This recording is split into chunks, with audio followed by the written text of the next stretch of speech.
हमारे इस channel DJ Balkrishna entertainment official को लाल बटन दबाकर सब्सक्राइब करें और साथ में घंटी के निशान को दबाना ना भूलें ताकि सभी नए ऑडियो वीडियो आप तक तुरंत पहुंचे, बिल्कुल मुफ्त। मिथिला के बोल अनमोल छै गे बहिना, जय हो मिथिला धाम की। मिथिला के बोले अनमोल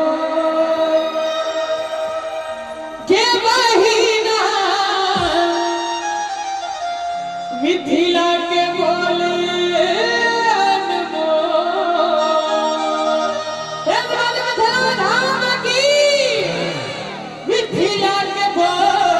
अनमोल छै गे बहिना, मिथिला के बोले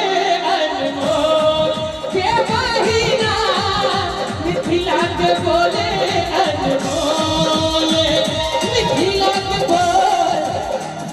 मिथिला के बोल अनमोल छै गे बहिना,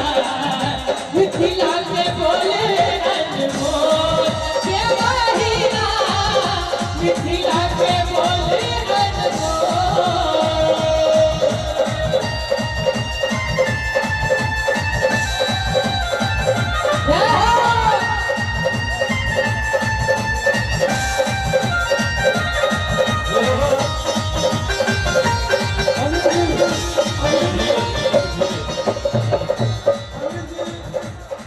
अनिल यादव जी मोटर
खटर कका के ओता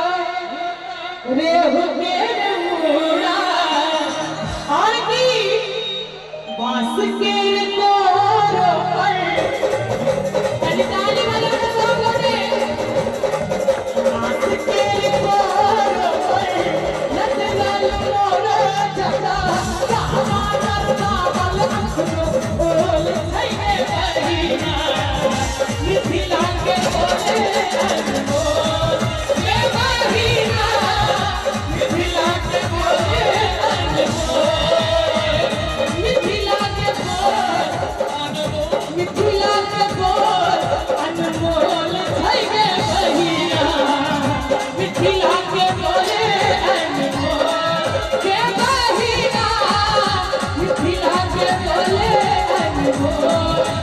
बहिना